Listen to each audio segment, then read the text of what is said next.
प्राचीन समय की बात है। किसी गांव में एक ज्ञानी पंडित रहता था। उस पंडित का एक दोस्त दूसरे गांव में रहता था। वह जन्म से ही लंगड़ा और गूंगा था। एक दिन पंडित अपने उस दोस्त से मिलने के लिए घर से निकला।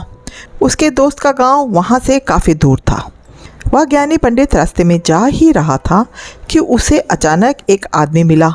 वह आदमी भी उस पंडित के साथ साथ चलने लगा। पंडित ने भी सोचा कि रास्ता बहुत लंबा है, इस आदमी के साथ बातें करते करते रास्ता आसानी से कट जाएगा। यानी पंडित ने उस आदमी से उसका नाम पूछा तो उस आदमी ने अपना नाम महाकाल बताया। अब पंडित और महाकाल दोनों साथ साथ चल रहे थे। रास्ते में एक दूसरा गांव आया। तब महाकाल ने उस पंडित से कहा कि तुम आगे चलो, मुझे इस गांव में एक पहचान वाले से थोड़ा सा काम है। मैं काम ख़त्म करके अभी आता हूँ। थोड़ी ही देर में गांव में एक भैंस ने एक आदमी को मार दिया और यह खबर पूरे गांव में फैल गई। कुछ ही देर में महाकाल पंडित के पास वापस आ गया। वह दोनों साथ साथ आगे बढ़ने लगे। थोड़ी दूर जाने पर रास्ते में एक और गांव आया तो महाकाल उस पंडित से बोला, गांव में थोड़ा सा काम है, तुम चलो, मैं काम ख़त्म करके आता हूँ। उस आदमी के जाने के बाद कुछ समय के पश्चात उस गांव में आग लग गई। वह पंडित अब सोचने लगा, यह आदमी जहाँ जहाँ जाता है वहाँ पर कोई ना कोई बुरी घटना जरूर घटती है। अतः उस पंडित ने महाकाल से पूछ ही लिया कि भाई तुम कौन हो? तुम जहाँ भी जाते हो वहाँ कोई ना कोई बुरी घटना जरूर होती है। पंडित की बात सुनकर महाकाल बोला, मैं यमदूत हूँ। मनुष्य के प्राण हरण करना मेरा काम है। उसके बाद पंडित ने महाकाल से पूछा कि तुम यमदूत हो तो यह बताओ कि अगली मृत्यु किसकी होने वाली है? तब महाकाल ने कहा कि अगली मृत्यु तुम्हारे उस मित्र की होने वाली है जिससे तुम मिलने के लिए जा रहे हो। वह पंडित सोचने लगा कि यदि ऐसी बात है तो मैं अपने मित्र से मिलने नहीं जाऊंगा। यह सोचकर पंडित वापस अपने गांव की तरफ जाने लगा। महाकाल ने पंडित को वापस जाते देखकर कहा कि तुम जो सोच रहे हो ऐसा कुछ भी नहीं होगा। होनी एक अटल सत्य है, इसलिए होकर ही रहेगी। थोड़ी देर में उस पंडित ने देखा कि उसका मित्र उससे मिलने के लिए बड़ी तेजी से चला आ रहा है। जैसे ही उसका मित्र उस पंडित के पास पहुंचता है, हृदयाघात होने के कारण उसकी मृत्यु हो जाती है।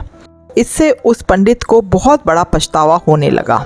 वह पंडित उस महाकाल से पूछता है, अच्छा तुम यह बताओ कि मेरी मृत्यु कब और कैसे होगी?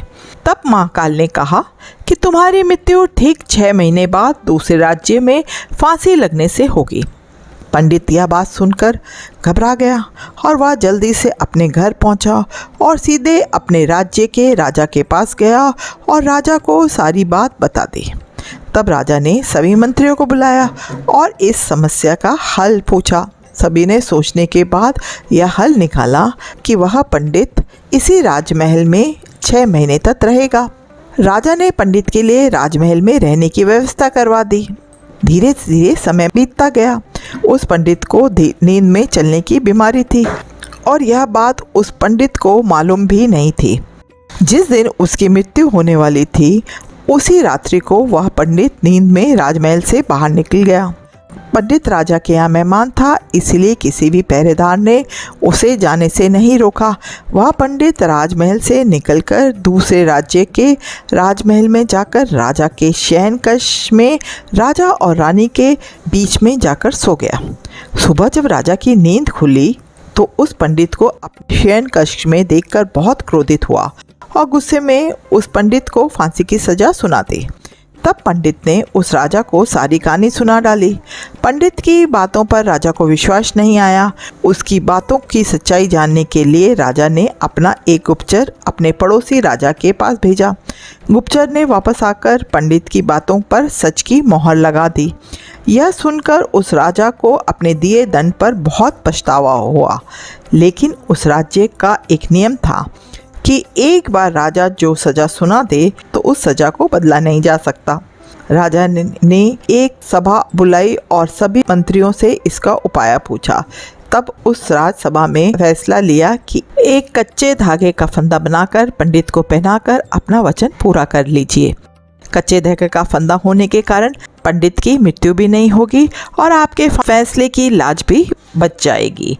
तब कच्चे धागे से फांसी का फंदा बनाया गया और उसके अगले दिन पंडित के गले में डालकर फंदे को खींच दिया गया।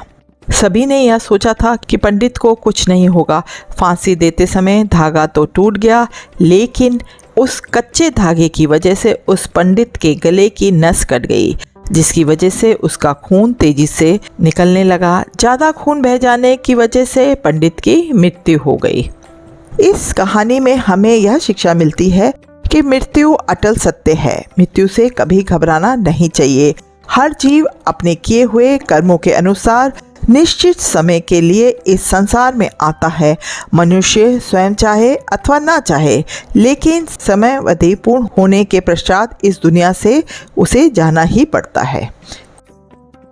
वीडियो अच्छी लगी हो तो वीडियो को लाइक एंड शेयर करें। चैनल पे नए हैं तो चैनल को सब्सक्राइब जरूर करें। चलिए मिलते हैं किसी और वीडियो में, तब तक के लिए राम राम, शब्बा खैर, अपना ध्यान रखिएगा।